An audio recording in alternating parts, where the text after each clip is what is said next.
रमतीत राम गुरुदेव जी, पुनित हों काल के संत, जिनको राम चरण की वंदन बार अनंत। सुख के सागर राम हैं, दुख के भंजनहार। राम चरण तजिए नहीं, भजिए बारंबार। शीश धरूं गुरु चरण तल, जिन दिया नाम तत्सार। राम चरण अबरैण दिन, सुमिरूं बारंबार।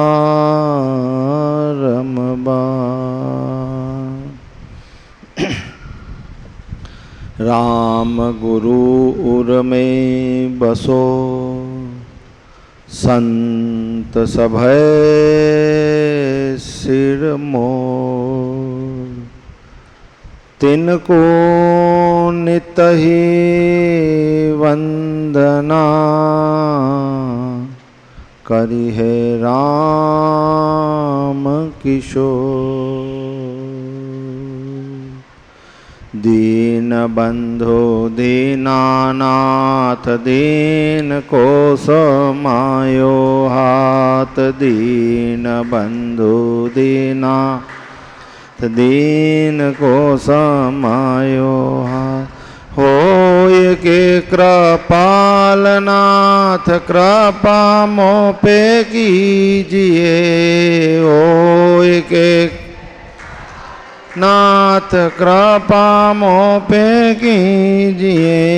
दानी हो बड़े दयाल, दीन को करो निहाल। दानी हो बड़े दयाल, दीन को करो निहाल।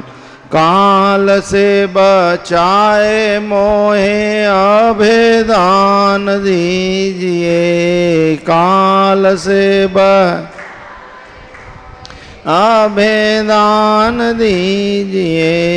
कामना हरण देव, करूं मैं चरण सेव। कामना हरण हेव, करूं मैं चरण से। पाऊँ मैं अगम भेद, ऐसी दया कीजिए। पाऊँ मैं भेद, ऐसी दया कीजिए। राम जी को नाम ध्यान, दुख द्वंद्व मिट जाए। राम जी को नाम ध्यान, दुख द्वंद्व मिट जाए। राम ही चरण कहे, राम रस पीजिए। राम ही राम रस पीजिए। दीन बंधु दीनानाथ, दीन को समायो हाथ। दीन बंधु दीनानाथ, दीन को समा हाथ। होय के कृपालनाथ, कृपा मोह पे कीजिए। होय के कीजिए। दीन बंधु दीनानाथ, दीन को समायो हाथ। दीन बंधु दीनानाथ, दीन को समायो हाथ। बोलो राम जी महाराज। प्रातः स्मरणीय अनंत श्री विभूषित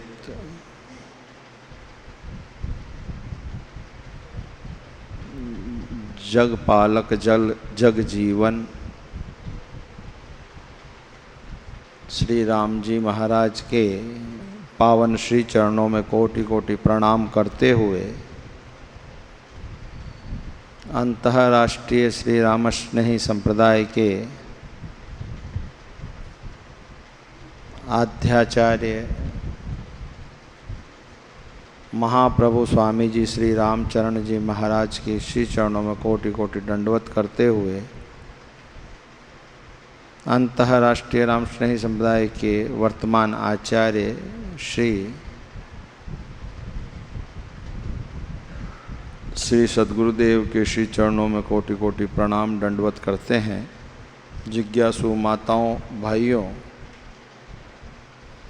हृदय कमल में विराजमान राम जी महाराज को भी प्रणाम करते हुए राम करते हुए महापुरुषों ने अपने जीवन में भक्ति का सहज भाव और उपदेश फरमाया। जीव को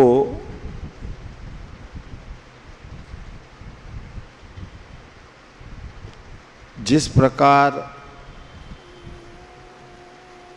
समझा सकें ऐसे इसी प्रकार अलग अलग मार्गों के द्वारा समझाया गया। गुरु महिमा में हम लोग जहाँ महापुरुषों की उपदेश है, सद्गुरु साच सील पिछड़ाया, काम क्रोध मद लोभ गमाया। जीवन के दोनों पहलू एक साथ गुरुजी ने बता दिए। सद्गुरु साच सील पिछड़ाया। क्या है साच, क्या है सच? परमात्मा का नाम ही सच है। परमात्मा के नाम के बिना और कोई चीज़ सच है नहीं। इसलिए उन्होंने फरमा दिया कि सद्गुरु साच सील पिछड़ाया। जब ये पहचान में आ जाएगा तो फिर होगा क्या?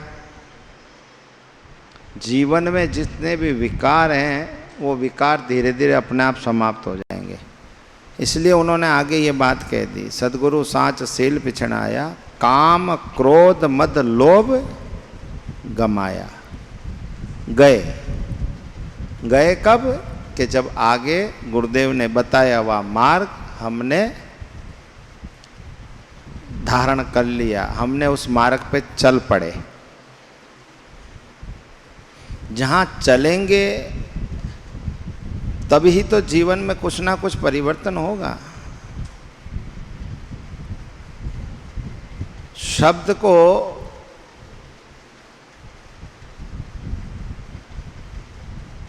रटने का, शब्द को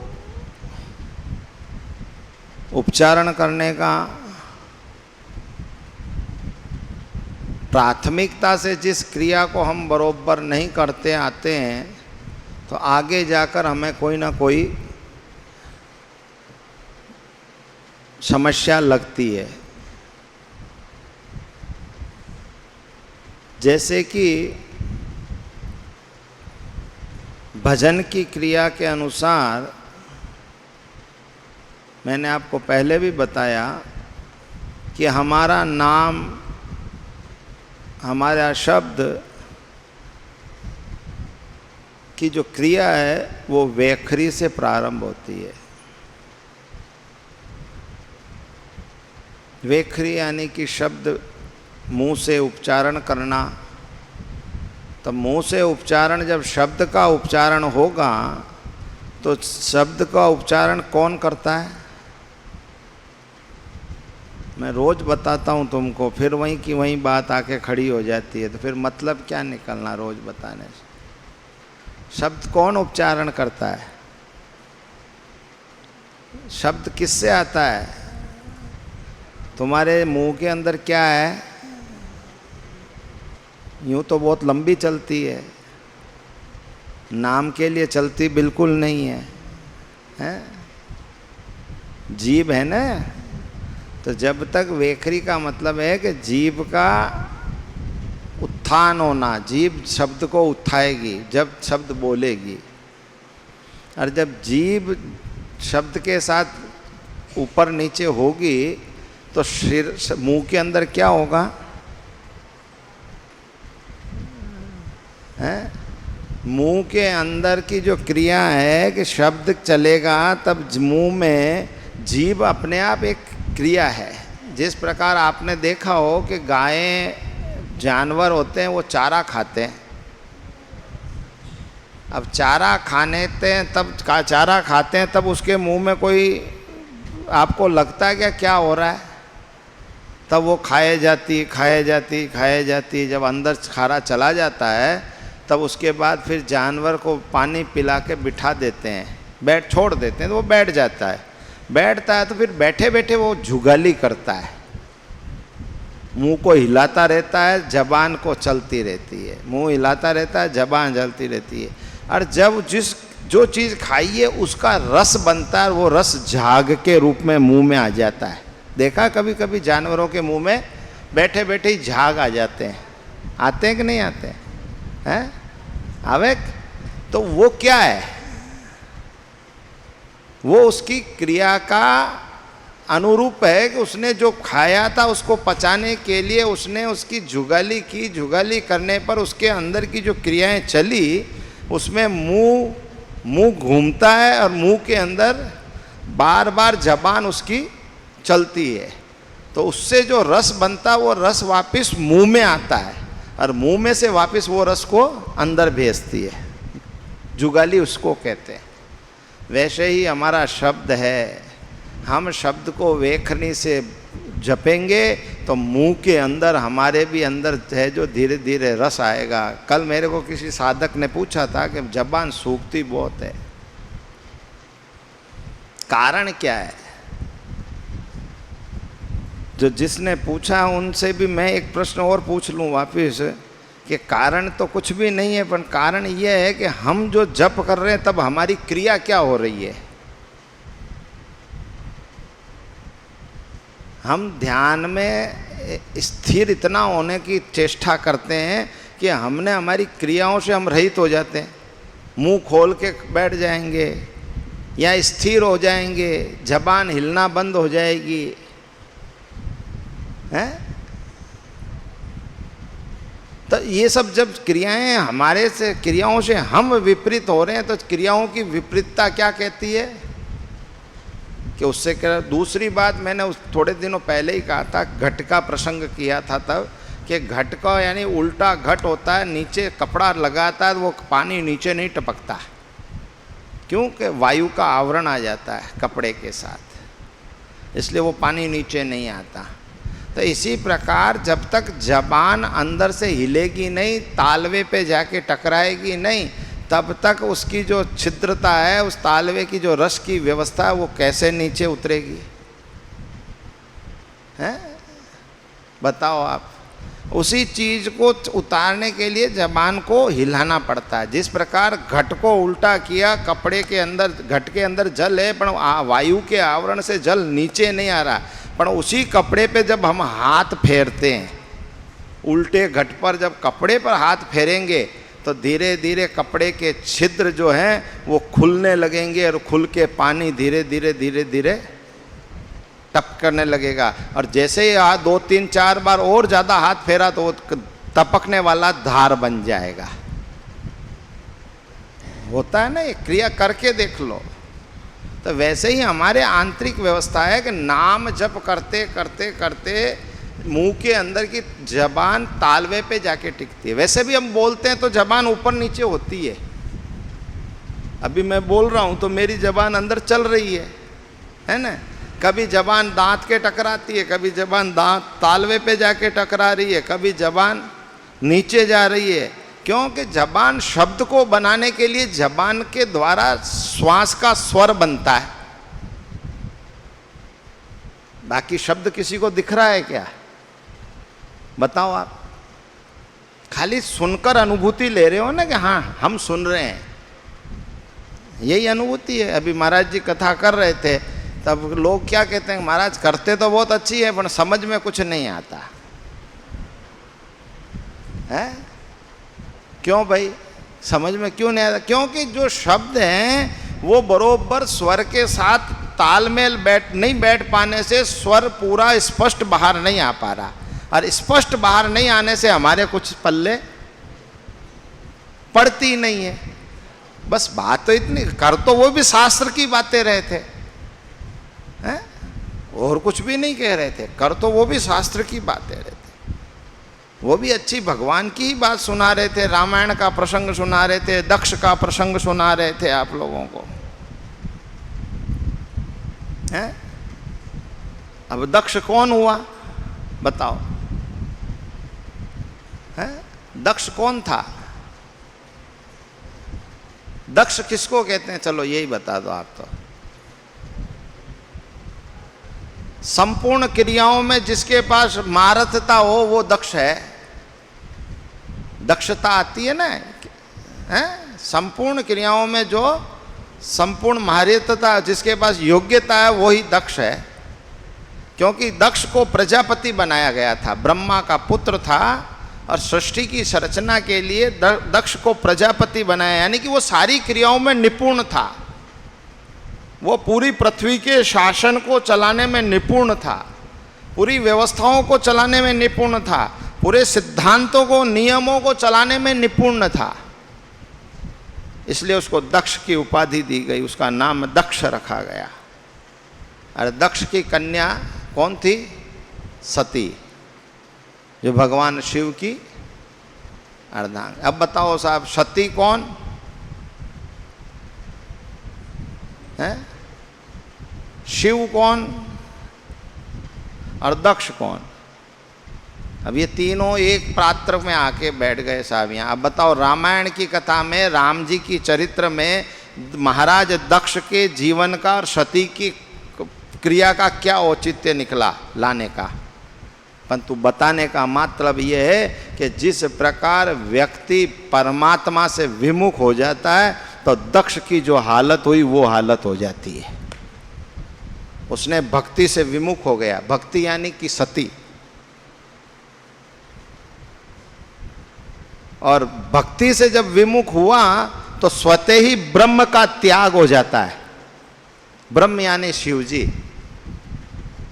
ब्रह्म का त्याग होता है। जब भक्ति और ब्रह्म का दोनों से विमुख हो जाता है तो फिर उसके यज्ञ में या उसकी जो कीर्ति में, उस चीज में क्या पड़ा है, तब उसी के वहाँ पर उसके क्रोधाग्नि के अंदर स्वयं जल के भस्म हो जाता है। और इसीलिए उसको ऊपर पीछे से गधे का सिर ऊपर रख दिया कि जिसका विवेक, जिसकी बुद्धि वो सब समाप्त हो गई। इसीलिए इसको गधे का, अपने यहाँ कहावत है ना कि क्यों गधे जिसान माथा करे है। जिसके पास बुद्धि नहीं होती उसको क्या उपमा देते हैं अपन?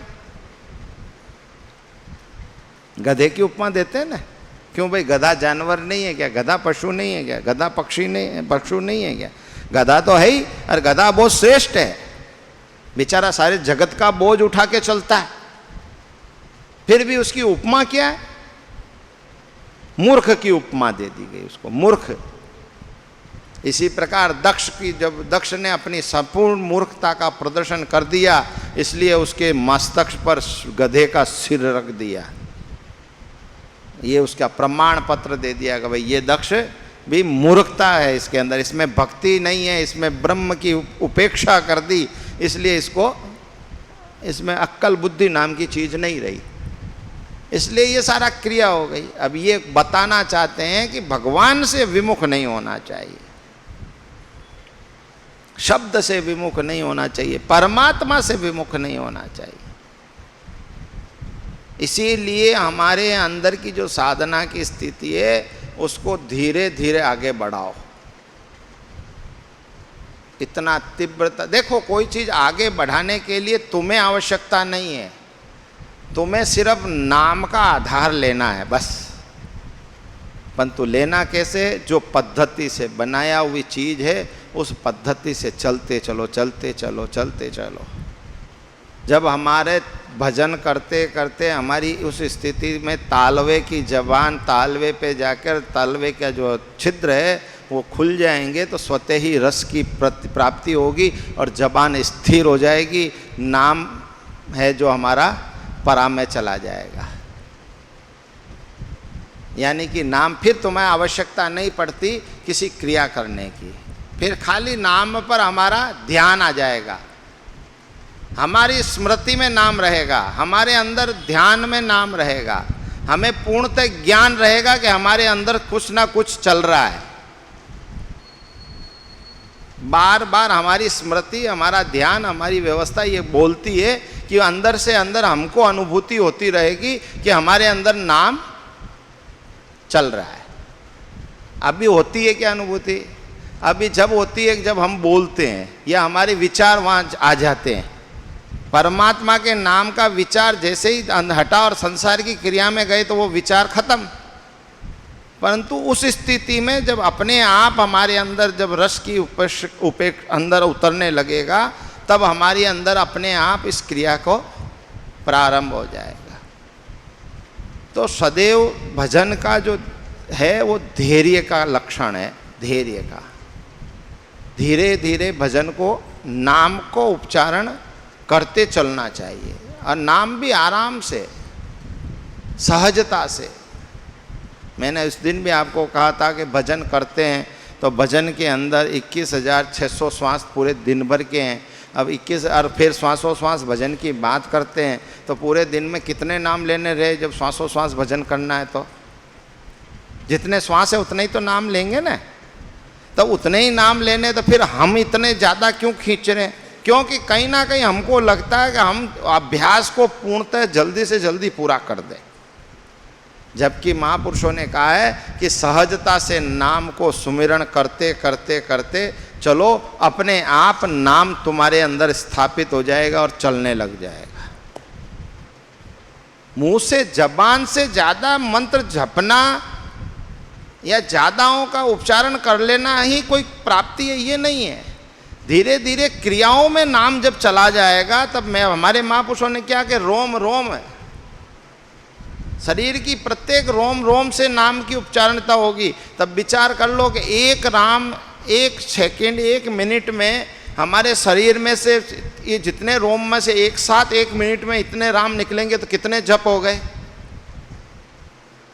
हैं? हुए कि नहीं हुए? पर हुए कब? कि जब हमने स्थिर होकर, साधना होकर हमने परमात्मा का नाम धीरे धीरे लेना चालू किया। ये माता बहनें छाछ बनाती है ना। अब तो मशीनें आ गई, पहले मशीनें नहीं थी। जब छाछ बनती थी तो कैसे बनती थी? ये हाथ आगे जाता था तो ये हाथ पीछे आता था, अब ये हाथ आगे जाता था तो ये हाथ पीछे आता था। यानी कि श्वास की क्रिया है ये। और जो उस घड़े में से आवाज आती थी वो क्या आती थी? घड़ घट घर घट घर घट घर घट। हैं? बताओ आप, अपने आप के अपने साथ की क्रिया है ये, कोई बाहर से आई हुई चीज नहीं बता रहा हूं मैं। रोज उपयोग में ले रहे हैं। जिस मटके में, जिस घट के अंदर जहाँ दही पड़ा है जिसको हम बिलो रहे हैं, और जहाँ हाथ आगे पीछे हो रहा है, जहाँ मथनी चल रही है, मथनी के साथ जो नीचे का फूल है वो फूल उस क्रिया को क्या करता है? मथता है। और मथता है तो उसमें से स्वर क्या निकल रहा है? अनुभूति की बात है। निकाल के देखो उस अनुभूति को, उस स्वर को देखो आप, वो स्वर उस क्रिया को, क्योंकि एक स्वर से नहीं चल रहा वो। एक स्वर से क्यों नहीं? कि मथनी एक बार सीधी जा रही है और एक बार उल्टी आ रही है। तो जैसे ही स्वर सीधा बनता है और वापस उल्टा जाता है तो दोनों स्वर आपस में टकराते हैं, और दोनों टकराते हैं तो वो स्वर क्या बन रहा है? घर घट है। वैसे ही हमारी श्वासोश्वास क्रिया है कि जब श्वास एक ऊपर जाता है तो दूसरा श्वास नीचे आता है। जब दोनों ही श्वासों के साथ शब्द एक साथ कैसे निकले और एक साथ कैसे जाए, इसीलिए हमारे महापुरुषों ने कहा कि आधा शब्द जाना चाहिए और आधा शब्द आना चाहिए। रा शब्द गया तो मैं शब्द बाहर आया। तो जब रा और मैं दोनों शब्द एक दूसरे की प्रतिक्रियाओं के साथ चलेगा, जबान तालवे से टकराएगी, तालवे के द्वारा के छिद्र खुलेंगे और जब हमारा घट अमृत घट का जो रस है वो धीरे धीरे नीचे की तरफ उतरेगा, तब अपने आप शब्द स्थिर होता चलेगा।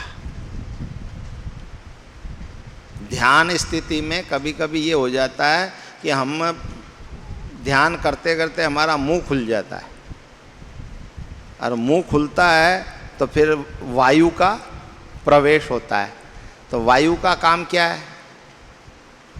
कपड़े रोज धोते हो ना, और धो के कहाँ सुखाते हो? तनी के ऊपर। अब तनी के ऊपर कपड़ा सुखाते हो तो तनी का संग किसके साथ है? वायु के साथ है ना। तो वायु के साथ है तो कपड़ा गीला है, और संग वायु का किया तो वो होगा क्या है? जल की मात्रा को सोच लेगा, वो जल की मात्रा को अपने अंदर ग्रहण कर लेगा और कपड़े को सुखा देगा। इसी प्रकार जब वायु मुख में जाता है तो मुख में वायु जाने पर जबान की जो तरल व्यवस्था है, जबान के ऊपर की जो राल है, जबान के ऊपर का जो रस है, उसको वो सोचता है। इसलिए ध्यान अवस्था में भी मुंह बंद होना चाहिए। नाम लेते समय भी लेते रहोगे तो भी मुंह बंद खुला बंद खुला बंद खुला।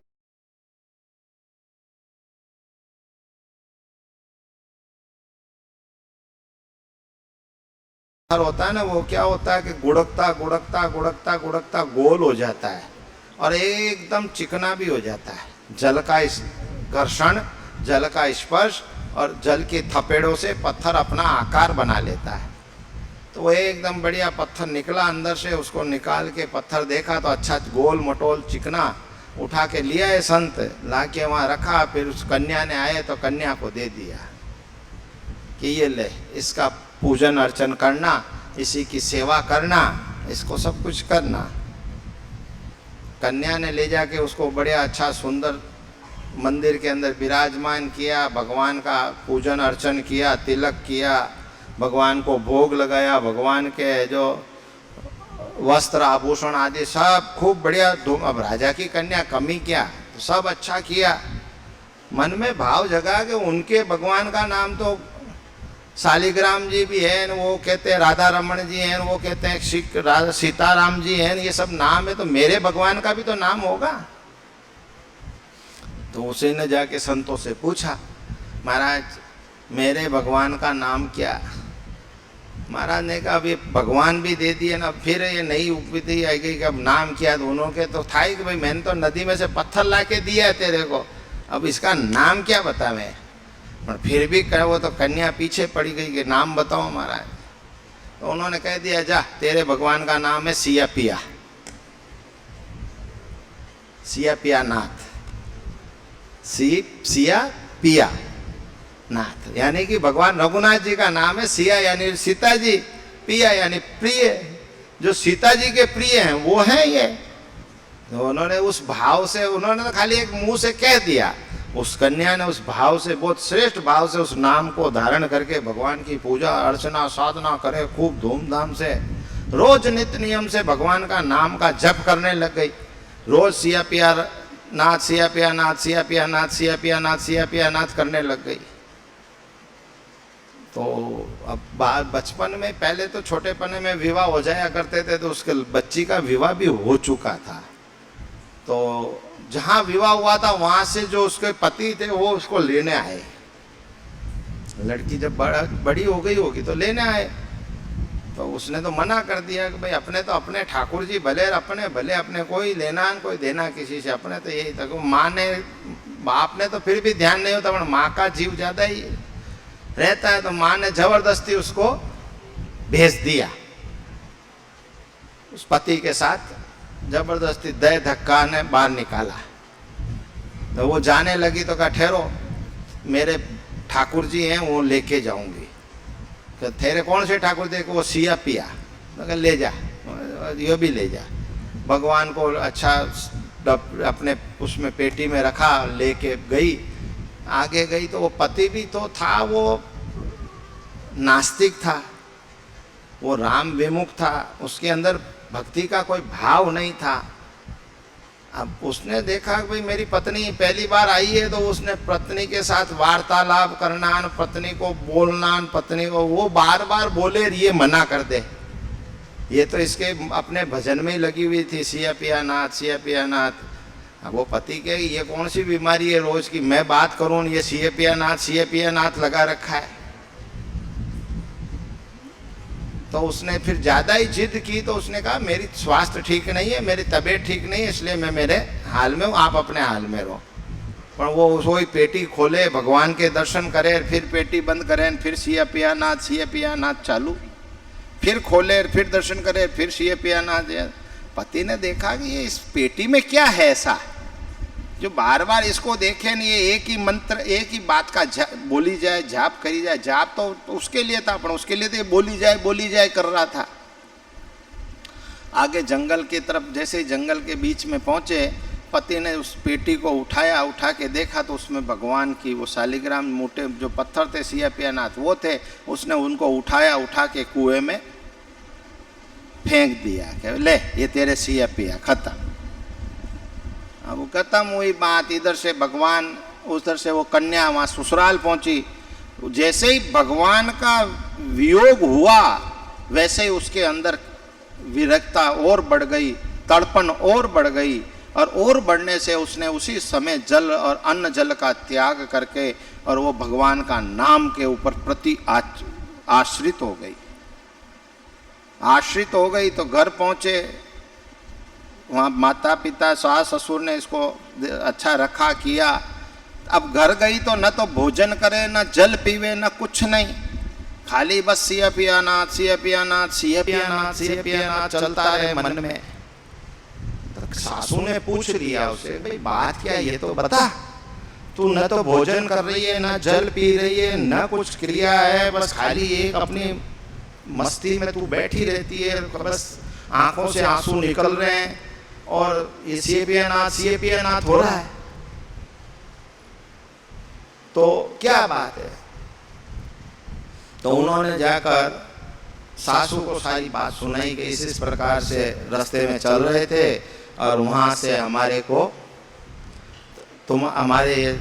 आपके बेटे ने इस प्रकार मेरे ठाकुर जी को उठा के नदी में, तो उसमें कुएं में फेंक दिया। तो मेरे को तो भाई चल तू चिंता मत कर, तेरे ठाकुर जी को कुएं में फेंक दिया तो मैं तुझे दूसरी प्रतिमा लाके दे देती हूँ, वैसी की ऐसी प्रतिमाएं और लाके तुझे दे देती हूँ। तो उसने तो मना कर दिया, मुझे चाहिए तो वो ही चाहिए, बाकी मुझे कुछ नहीं चाहिए। अब काफी 2-3 दिन बीत गए, वो तो कुछ नहीं, तो घर में चिंता हो गई कि ये तो इस प्रकार बिना खाए पिए रही तो मरा जाएगी, तो और अपने माथे। तो दोनों ने सास ससुर ने बात करके फिर वहाँ से सबको लेके वापस गए जंगल में। उसी जगह जाके और पति से, उसके बेटे से पूछा, भाई वो कुआं कौन सा है जहाँ तूने वो डाला? तो कि ये कुआं है वो। और वहाँ जाके देखा तो कुएं में अथाक जल। अब वो भगवान मिले कहाँ जल के अंदर नीचे। सारे वहाँ बैठ के चिंता करने लगे। वही कन्या वहाँ बैठ के कुएं के पास में और वही तन्मयता से परमात्मा का, सिया पिया नाथ का भजन सुमिरन करने लगी। भगवान कुएं से प्रकट होके और उसकी गोद में आके विराज गए। यह है तन्मयता भक्ति की। भगवान उसके यहाँ से प्रकट होके उसकी गोद में विराज गए। जब ये देखा दृश्य उसके सास ससुर और पति ने, तब लगा उनको कि वास्तव में ये कोई उच्च कोटि की साधक है, उच्च कोटि का भगत है। तो इसके फिर उनके उससे प्रणाम किया। प्रणाम करके सास ससुर और उन्होंने भी कहा कि भाई हम भी कोई ऐसा योग्य संत बताओ जिससे हम दीक्षा लेके और हम भी परमात्मा का सुमिरन करें। और संतों की कृपा से उनको भी धर्म के मार्ग पर उसने लगा दिया। ऐसे ही स्वामी रामचरण जी महाराज की एक जीवन की लीला है। स्वामी रामचरण जी महाराज के शिष्य हुए नवल राम जी। नवल राम जी के एक ही कन्या थी जिसका नाम स्वरूपा था। श्री महाराज के चरण में अनुराग इतना कि जिसकी कोई सीमा नहीं। और भजन करना रात दिन, जिस प्रकार सुमिरन करना, इतनी अनुरागमय कन्या, और उसका भी विवाह कर दिया। जब विवाह करके उसको जब ससुराल लेके गए तो वो रामस्नेही धर्म का नियम का पूर्णतः पालन करने वाली कन्या, उसने वहाँ जाकर रास्ते में जब रुके और वहाँ उसने अपने नित्य नियम पाठ पूजा करने के लिए गोटका खोल के जब पाठ कर रही थी और पाठ कर रही थी तो उसके पति ने देखा कि ये क्या है, न तो कोई आरती, न कोई पूजा, न टोकरी हिलाना, नहीं राम राम राम राम करना, नहीं पोथी खोल के बैठ गई, नहीं इसका पाठ कर रही है। अपन लोग तो यहाँ मंदिर मार्गी हैं, मंदिर की पूजा करने वाले लोग हैं, जहाँ ठाकुर जी के श्रृंगार करते हैं, जहाँ ठाकुर जी की लीलाओं के गुणगान गाते हैं। ये क्या कर रही है? उन्होंने गए उस गोटके को उठा के और कुएं में फेंक दिया, वहीं कुएं में फेंक दिया। जब वहाँ कुएं में गोटका फेंका, वहीं से स्वरूपा न तो ससुराल गई ना कुछ नहीं, और वहीं से स्वरूपा बाई वापिस घूम के और सीधी अपने शाहपुरा की तरफ, पीर की तरफ प्रस्थान किया। परंतु पीर में घर पे नहीं गई, वो सीधी श्री महाराज की शरण में गई और श्री महाराज के चरणों में सिर रखे अना खूब करुणा की, खूब रोई, खूब रोई, खूब करुणा की। और तो इतनी करुणा की कि श्री महाराज ने उसको कहा, भाई कोई बात नहीं, तुझको दूसरा के नहीं, मेरे को मेरा ही पुस्तक चाहिए, मुझे मेरा ही ग्रंथ चाहिए, जिस ग्रंथ से मैं रोज पाठ करती थी मुझे वो ही चाहिए। करुणा की और श्री महाराज की कृपा से वो गोटका पुनः उसी के हाथ में आके स्थापित हो गया। तब से स्वरूपा बाई ने स्वामी रामचंद्र जी महाराज की अथाक सेवा, अथाक श्रद्धा से की। आज भी रामस्नेही संप्रदाय के अंतर्राष्ट्रीय मूल आचार्य पीठ के अंदर हम आचार्यों की समाधि के पीछे आज भी हमारी एकमात्र स्वरूपा माता का समाधि स्थल बना हुआ है। उसका जो समाधि का जितने पत्थर है ना ऊपर के, वो सारे पत्थरों में से एक पत्थर की इतनी विशेषता आज भी है कि भरी गर्मी में एक पत्थर ठंडा रहेगा और भरी शियाले में एक पत्थर गर्म रहेगा। आज भी उस समाधि का इतना प्रचा है, उस समाधि का उतना महत्व है, क्योंकि गुरु महाराज का नाम और गुरु महाराज की कृपा और गुरु महाराज के जीवन में अथाक श्रद्धा रख के उन्होंने खूब साधना की। भक्तों की महिमा है, भक्त कितने सहजता से भजन करते हैं उसका ये परिणाम है। कितना सहजता से नाम लेते हैं, कितना परमात्मा के प्रति विश्वास है। एक पत्थर, खाली एक संत के हाथ से पत्थर मिला, उसको परमात्मा बना दिया। देने वाले ने नहीं बना पाया, देने वाले ने तो अपनी एक तरह की बात मन में ये थी, बड़ी माथा को छूटे, ले पकड़ जा।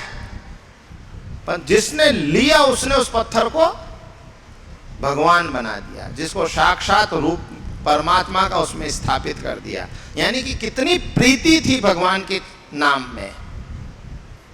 पत्थर का रूप नहीं बदला है, पत्थर गोल का गोल रहा, चिकना का चिकना रहा, सब कुछ रहा, परंतु रूप के अंदर उसके जो नाम की महिमा थी वो इतनी थी कि उस नाम से उस पत्थर में अपने आप तेज आ गया और उस पत्थर में तेज आकर वो परमात्मा का रूप बन गया। इसलिए ये नाम की महिमा है। हमारे यहाँ नाम को इसलिए महिमित किया गया। नाम की महिमा, नाम इसलिए लिया जाता है कि नाम प्रीति से लिया जाएगा, नाम सहजता से लिया जाएगा तो अंदर की विकारों को समाप्त करके आत्मदर्शन होके स्वयं के रूप का दर्शन, परमात्मा के रूप के आधार पर स्वयं के रूप का दर्शन हो जाएगा। बाहरी क्रिया का रूप का दर्शन तो रोज करते हो, रोज कांच के सामने खड़े हो जाते हो समझने के लिए, समरने के लिए, सजने के लिए, रोज बाहरी आकार को रोज देखते हो। पर बताओ, बाहरी आकार रोज देखते देखते इतने वर्ष हो गए, कभी वो रूप तुमको स्थिर दिखा क्या? बाहर ये कांच के अंदर मुंह देखते देखते आज 20 साल, 25 साल, 30 साल हो गए। 30 साल के अंदर वो रूप एक जैसा ही दिखा क्या? जो 30 साल पहले था वही आज है क्या? बाहरी आकार का रूप परिवर्तनशील है, परंतु आत्मा के अंदर जो परमात्मा का रूप है वो स्थिर है, एक स्वरूप है, उसके अंदर परिवर्तन नहीं होता।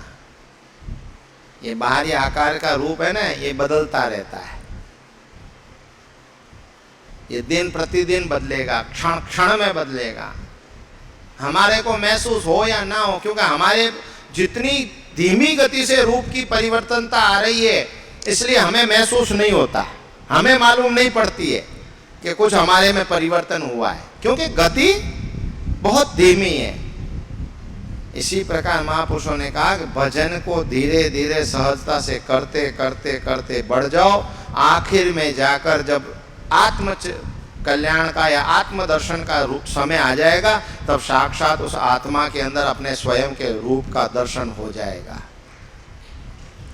होगा कब? करने से। जैसे शरीर की आकृति बदलती है तो आपको महसूस होता है क्या? बताओ आप ही। कहाँ बचपन में 5 साल के थे तब थे ना, आज कहाँ 55 साल के हो तब हो। विचार करते हैं, सोच रहे हैं, दिमाग लगाए हैं, जोर मारा है, तब महसूस होता है कि हाँ 5 साल में तो इतने से की थे, अच्छे थे, गोरे गठ थे, गोल मटोल थे, सुंदर थे, भागते फिरते थे। अब वो याद करो उन बातों को बस। पर आज 55 साल में रूप बेरूप हो चुका, शरीर बेडोल हो चुका है। जहाँ इस शरीर को पहले उस 5 साल के टाइम में शरीर को दुनिया उठा उठा के भागती थी, उससे आनंद लेती थी, उसको अपना प्रेम करती थी। आज इस बेडोल शरीर को कोई बात करने को तैयार नहीं पड़ा। तो परिवर्तन तो हुआ है ना, कि नहीं हुआ है? बताओ आप। यही परिवर्तन धीरे धीरे जिस प्रकार ये क्रिया करती हुई हमें ज्ञान दे रही है, इसी प्रकार क्रिया का कहना यही है कि इसी प्रकार नाम को भी धीरे धीरे उच्चारण करते करते करते अपने आत्मदर्शन तक पहुंच जाओ। जब आत्मदर्शन हो जाएंगे, अपने आप के स्वरूप का क्रिया का अनुभूति हो जाएगी, तो फिर कुछ भी नहीं चाहिए, फिर सब खत्म बात है। इसीलिए महापुरुष ये सहजता की जो भक्ति है, ये भक्ति का जो सहज अनुराग है, ये इन कथाओं को सुनने के बाद ये महसूस होता है कि कितनी दृढ़ता थी परमात्मा के प्रति, कितना श्रेष्ठ भाव था।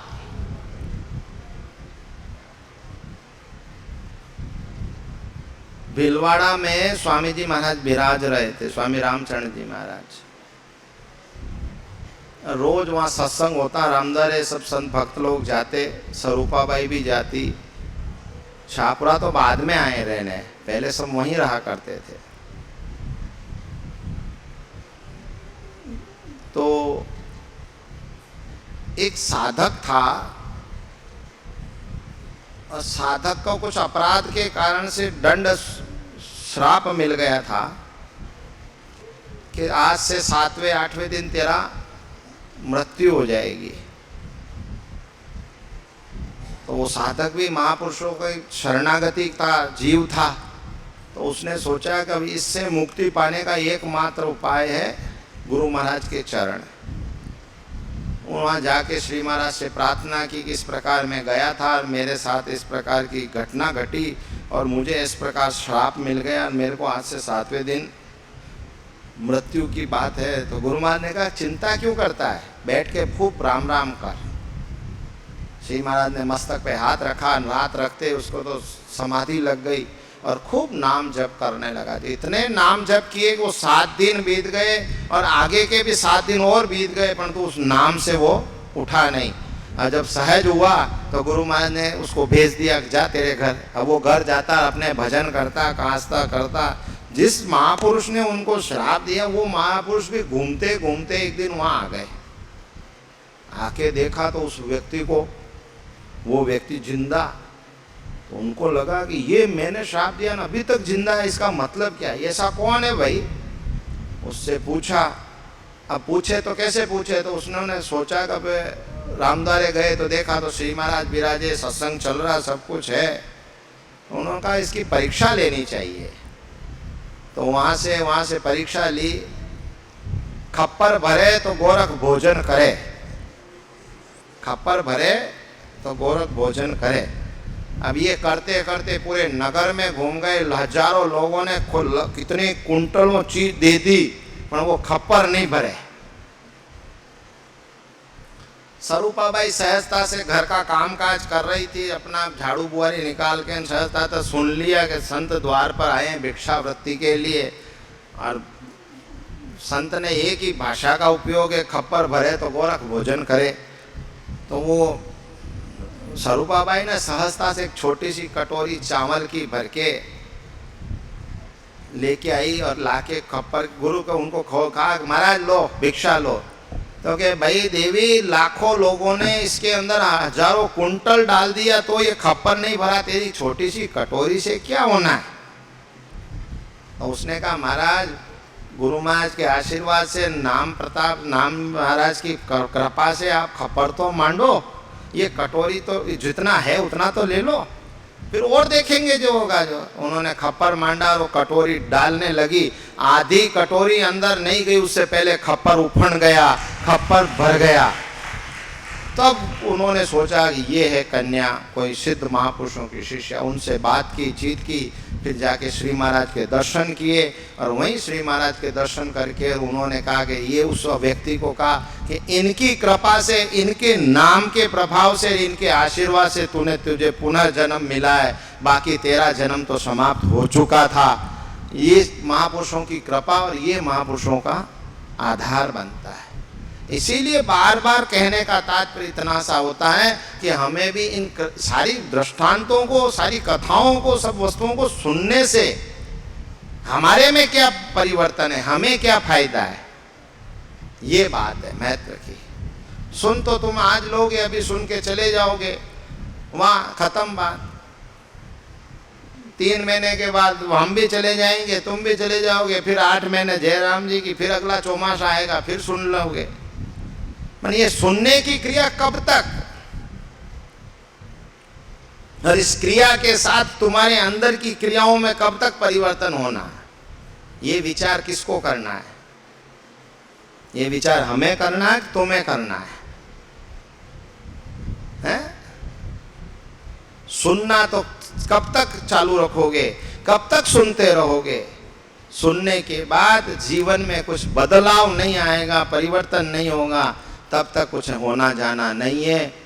महापुरुषों का कहना यही है कि जितना सुनते हो उस सुनने के साथ उस क्रिया को जीवन में धारण कर लो, और धारण करके नाम का आधार लेके भजन करने लग जाओ, तो ही जीवन का परिवर्तन कर सकोगे, तो ही कल्याण होगा। बाकी खाली सुनते रहे तो कुछ भी होना जाना नहीं है। इसी के साथ मैं मेरे शब्दों को विराम देता हूँ। बोलो राम जी महाराज की।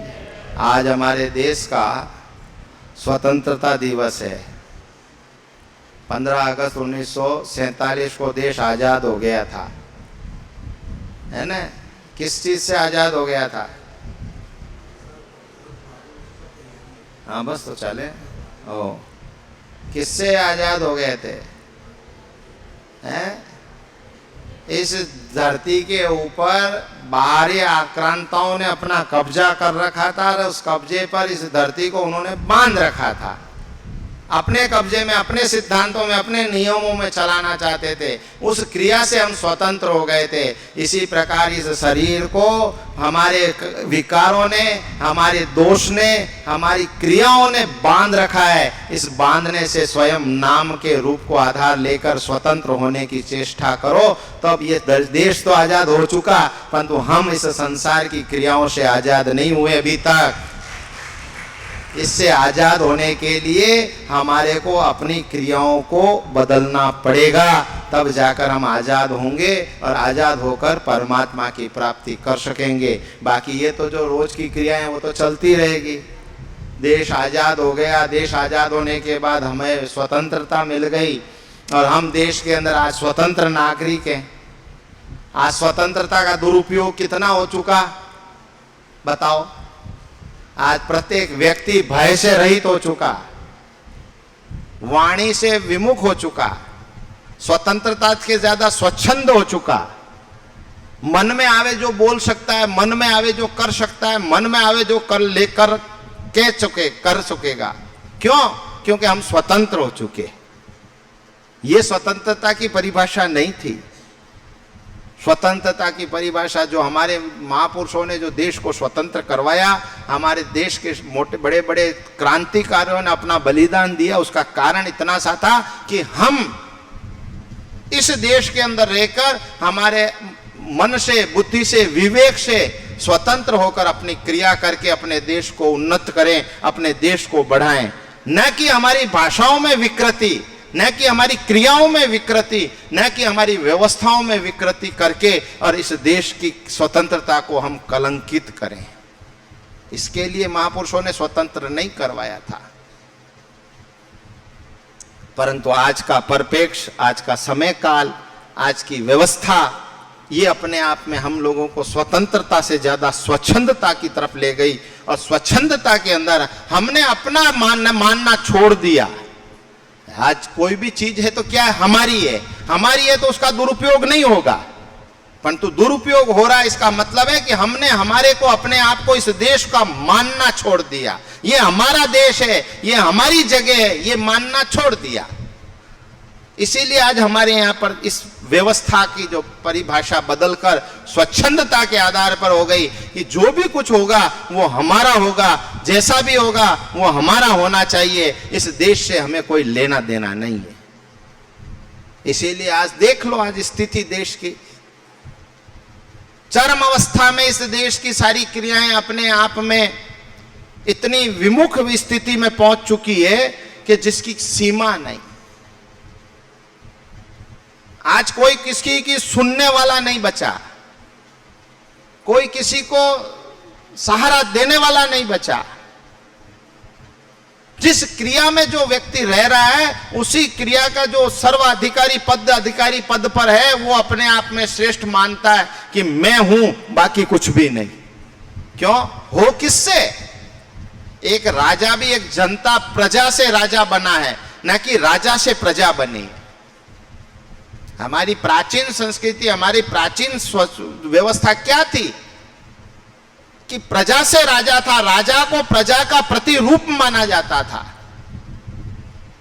जनता के अंदर, प्रजा के अंदर क्षण क्षण का दुख सुख की जो परिभाषा थी, वो राजा को क्षण क्षण में मिलती थी और राजा उस पर चिंतनशील रहता था। आज यहां तो जनता बेचारी कुछ भी बोलती रहो, कुछ भी करती रहो। जयराम जी की किसको पड़ी है, क्या पड़ी है, क्या लेना है देना? अब इस स्वतंत्रता का औचित्य क्या निकलना है? इस स्वतंत्रता से क्या प्राप्त हुआ? में हम मानसिकता से स्वतंत्र हो चुके हैं, हम क्रियाओं से स्वतंत्र हो चुके हैं, हम हमारी प्रक्रिया से स्वतंत्र हो चुके हैं। हमारे स्वयं के स्वभाव, स्वयं की क्रिया, स्वयं की निर्मलता, सबको बदल के हम कठोरता की तरफ बढ़ चुके हैं। आज हमारे को खुद को ज्ञान नहीं है कि हम किस चीज को क्या कर रहे हैं और किसके लिए कर रहे हैं। आज इस देश के अंदर जितने भी लोग रह रहे हैं वो कौन है? हमारे हैं कि दो अलग हैं? आज चलो देश को छोड़ो, अपन तो केकड़ी की बात कर लें, केकड़ी को छोड़ो, अपने इस मोहल्ले की बात कर लें। यहाँ जितने भी लोग रह रहे हैं वो सब आपस में एक दूसरे के अपने तो हैं, ये तो मानना पड़ेगा ना। परंतु नहीं साहब, हमारे को क्या लेना देना, हम हमारे तुम तुम्हारे। ये स्थिति क्यों पैदा हुई? ये स्वतंत्रता की स्थिति है या प्रतंत्रता की स्थिति है? बताओ। है? स्वतंत्रता की परिभाषा को आज के परिप्रेक्ष्य में, आज के मानवता में व्यक्ति ने बदल के उसको स्वच्छंदता घोषित कर दिया कि मेरी मन में आवे सो मैं बोलूंगा, मेरे मन में आवे सो मैं करूंगा। इस चीज का मुझसे कोई लेना देना नहीं है। आज की शासन व्यवस्था, आज की प्रशासन व्यवस्था, आज की सारी व्यवस्थाएं अपने आप में इस चीज पर खड़ी हो चुकी है कि वो इन चीजों के लिए जनता से कोई संवाद नहीं, जनता का कोई लेना देना नहीं, जनता से कोई औचित्य नहीं। इसीलिए इस आज स्वतंत्रता 80वां स्वतंत्रता दिवस है लगभग, है ना? 80 साल हो गए हमें स्वतंत्र हुए और 1000 वर्ष तक प्रतंत्र रहे। 1000 वर्ष तक गुलाम रहे और 80 साल स्वतंत्र हुए हो चुके। 1000 वर्ष तक गुलाम हुए, जब गुलाम रहे जब तक हमने हमारा धर्म नहीं भूला, हमारी क्रिया नहीं भूली, हमने हमारी व्यवस्था नहीं भूली। हमने इन लोगों ने जितना अत्याचार करके हमारे ऊपर धर्म को परिवर्तन करने के लिए, न्याय को परिवर्तन करने के लिए, मनुष्यों को परिवर्तन करने के लिए जितना करना चाहा वो कर लिया, फिर भी हम परिवर्तन नहीं हो सके। परंतु 80 साल में, इस 80 साल में जितने परिवर्तन हुए उतने 1000 वर्ष में भी परिवर्तन नहीं हुए हैं? अब ये स्वतंत्रता किस काम की, ये स्वतंत्रता हमारे को क्या कहना चाहती है, ये सोचने का विषय है। आज देश के अंदर देश की स्वतंत्रता हमारे लिए लाभदायी बन रही है या हमारे लिए घातक होती जा रही है, ये विचारणीय विषय है। प्रत्येक व्यक्ति को, प्रत्येक नागरिक को ये विचार करना पड़ेगा। ये देश हमारा है और हम इस देश के वासी हैं, क्योंकि एकमात्र ये देश ऐसा है कि सब धर्मों को ये देश लेके चलता है। सब मानव मात्र को लेके चलने की जो हमारी पद्धति है वो मात्र इसी एक देश में है। और इसी देश की आज सबसे ज्यादा स्थिति भयानक बनती जा रही है। उसका कारण क्या है, उसके कारण के पीछे का रहस्य क्या है, ये सोचने का विषय है। इस पर जरूर चिंतन करना चाहिए और सोचकर ही हमें हमारे देश की सुरक्षा के लिए आगे का रूप और आगे की क्रियाओं के ऊपर विचार करके सबको सहयोग करना चाहिए। महात्मा गांधी ने जन आंदोलन अकेले ने प्रारंभ किया था। जब सत्य आंदोलन प्रारंभ किया तो पूरा जन समूह जुड़ गया। सुभाष चंद्र बोस ने अपनी इच्छा शक्ति से इस देश से बाहर जाकर सेना का नियंत्रण तैयार कर दी।